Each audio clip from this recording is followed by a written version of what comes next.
Hello everyone, welcome to अध्ययन अध्यापन। मैं निभा आप सभी का बहुत बहुत स्वागत करती हूँ और आशा करती हूँ कि आप सभी शिक्षकगण सुखी व स्वस्थ होंगे। तो देखिए, सक्षमता परीक्षा से संबंधित जितने भी लेटेस्ट अपडेट है वो सभी अपडेट आपको समय समय पर इस चैनल के माध्यम से आप तक पहुँचाया जाता है। तो आज लेटेस्ट न्यूज़ अपडेट क्या है सक्षमता परीक्षा से संबंधित, तो देखिए, जिन्होंने भी रिजल्ट डाउनलोड नहीं किया था उनको काउंसलिंग के समय में दिक्कत होगी, इस बारे में बात करेंगे। साथ ही आप लोगों की जो नियुक्ति है अब शहरों में होगी, वो किस प्रकार से होगी, किन शिक्षकों की होगी, वो हम लोग इस वीडियो के तहत जानेंगे। अब देखिए, आप लोगों को यहाँ पर जब आप लोगों का रिजल्ट दिया गया था सक्षमता का, तो sakshamta.com वेबसाइट पर आप लोगों ने अपना रिजल्ट देखा था और वहीं से आप लोगों को मैंने बताया भी था कि इसको आप लोग अपने पास डाउनलोड करके रख लें। तो यहाँ पर इन्होंने डेट भी बता दिया था, आयोग के द्वारा जो डेट दिया गया था कि 15 अप्रैल तक आप लोग इसे डाउनलोड कर सकते हैं। उसके बाद ये जो रिजल्ट है ये वेबसाइट पर उपलब्ध नहीं रहेगा। तो अब ऐसी स्थिति में क्या करें, क्योंकि अधिकांशतः शिक्षकों ने तो डाउनलोड कर लिया, लेकिन कुछ ऐसे शिक्षक हैं जिनकी संख्या ज़्यादा है, लेकिन उन्होंने क्या किया, यहाँ पर अपना रिजल्ट डाउनलोड नहीं किया। तो क्या काउंसलिंग के समय में उनको रिजेक्ट कर दिया जाएगा, इस बारे में बात करेंगे। तो देखिए, ऐसा कुछ नहीं होगा।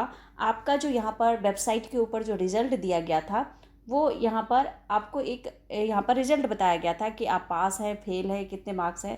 ये हर परीक्षाओं का जो रिजल्ट है वेबसाइट पर इस प्रकार से दिया जाता है। लेकिन अगर आपने इसे डाउनलोड नहीं किया तो इसका मतलब ये नहीं कि आपके पास ये रिजल्ट नहीं आएगा।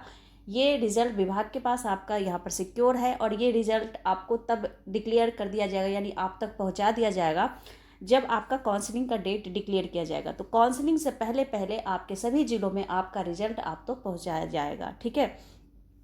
तो ये आप वहाँ से ले सकते हैं। तो इसमें ऐसी कोई बात नहीं है, क्योंकि जो रिज़ल्ट आप लोगों को दिया गया था तो उसका आप बस फ़ोटो कॉपी ही निकाल सकते थे, वो ओरिजिनल डॉक्यूमेंट नहीं कहलाता।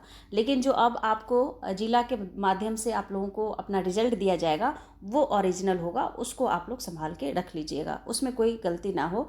तो वही आपका जो काउंसलिंग से पहले है वो आपको मिल जाएगा, उसकी आप चिंता ना करें। तो लगातार आप शिक्षकों का कमेंट आ रहा था तो इसको लेना ज़्यादा इम्पॉर्टेंट था। हालांकि मैंने रिप्लाई किया था आप लोगों को, लेकिन फिर भी मुझे लगा कि थोड़ा सा क्लियर कर दूं इस टॉपिक पर। इसके बाद देखिए, अब शहर में होगी शिक्षकों की पोस्टिंग, ये क्या मामला है वो हम देख लेते हैं। तो देखिए, ये अपडेट है कि विशिष्ट शिक्षकों की जल्द होगी तैनाती। अब यहाँ पर ये भागलपुर की खबर है, यहाँ पर देख लेते हैं। पहले चरण की सक्षमता परीक्षा उत्तीर्ण विशिष्ट शिक्षकों की पदस्थापना जल्द हो सकता है। जिले भर से रिक्तियों का आंकड़ा लेकर के जिला कार्यक्रम पदाधिकारी देवनारायण पंडित मंगलवार को पटना गए हैं। शिक्षा विभाग की ओर से सूबे के सभी जिलों में शिक्षकों की रिक्तियों का विवरण मांगा गया था। ये मैंने आपको पहले ही वीडियो में बताया है, मैं आपको इस बारे में भी अपडेट दे चुकी हूँ। जिन जिलों में चुनाव की प्रक्रिया पूरी होती जाएगी उन जिलों में क्या होगा, शिक्षकों की पदस्थापना होने लगेगी। और पहले चरण में जो विशिष्ट शिक्षक बने हैं उनको नगर क्षेत्र में पदस्थापना मिलेगी। अब कहने का मतलब क्या है, जो सक्षमता परीक्षा पहली बार जिन्होंने पास किया है उनको क्या होगा, उन शिक्षकों को नगर क्षेत्र में पदस्थापना दिया जाएगा, वहाँ पर उन्हें नियुक्त किया जाएगा।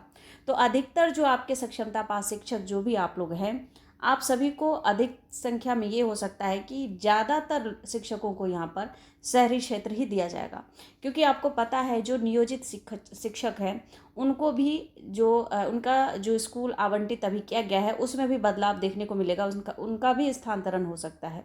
तो कहने का तात्पर्य ये है कि जिन्होंने भी सक्षमता पास की है ना, उनको शहरी क्षेत्र ही दिया जाएगा। सबसे पहले शहरी क्षेत्र अधिक से अधिक सक्षमता पास शिक्षकों को दिया जाएगा। और यहाँ पर अगर आप लोगों ने एग्ज़ाम पास कर लिया है तो बिल्कुल काउंसलिंग में जाइए, आप विशिष्ट शिक्षक का पदभार भी संभालिए। इसके बाद अगर आपकी इच्छा हो तो आप सक्षमता 2.0 दे दीजिए। उसके बाद यहाँ पर क्या होगा कि कहीं ना कहीं यहाँ पर आप सीनियर हो जाते हैं, बहुत सारी बातें हो जाती है, तो आप चाहे तो इस काउंसलिंग में हिस्सा जरूर लें अगर आपने एग्ज़ाम पास कर लिया है। तो यहाँ पर जैसे ही आप लोगों को अपने पसंद का ज़िला मिल जाएगा, उसके बाद आप इस स्कूल या फिर जो भी स्कूल अभी वर्तमान में आपको दिया जाएगा उससे आप हट जाइए और उसके बाद आपको अपने पसंद का ज़िला मिल जाएगा, फिर आप वहाँ पर नियुक्त हो जाएंगे। तो इस हिसाब से आप लोगों को काउंसलिंग में ज़रूर हिस्सा लेना चाहिए। तो ये एक अच्छी खबर ये है कि यहाँ पर अधिकतर शिक्षकों का जो यहाँ पर नियुक्ति है वो शहर क्षेत्र में ही दिया जाएगा। तो कुल मिलाकर ये एक अच्छी खबर है आप लोगों के लिए। इसके अलावा क्या अपडेट है, यहाँ पर दिया गया है कि 370 और नियोजित शिक्षकों के सर्टिफिकेट फर्जी तो नहीं। ऐसा क्यों दिया गया है? देखिए, राज्यकर्मी बनने के लिए सक्षमता परीक्षा में शामिल नियोजित शिक्षकों में से तकरीबन 370 नियोजित शिक्षकों के सर्टिफिकेट कहीं फर्जी तो नहीं है। ऐसा कुछ अनुमान क्यों लगाया जा रहा है, इस बारे में जानते हैं। देखिए, यहाँ पर यह सवाल इसलिए उठ खड़ा हुआ है कि संबंधित 370 नियोजित शिक्षक दूसरी बार मौका दिए जाने के बाद भी शिक्षा विभाग की जाँच कमेटी के समक्ष हाजिर नहीं हुए। इससे इन नियोजित शिक्षकों को शिक्षा विभाग द्वारा फर्जी घोषित किए जाने के आसार बढ़ गए हैं। आपको याद दिला दूं कि सक्षमता परीक्षा में शामिल नियोजित शिक्षक 11 से 51 नियोजित शिक्षक बीटीईटी, सीटीईटी, एसटीईटी रोल नंबर के अनुसार डुप्लीकेट रूप में चिन्हित किए गए थे।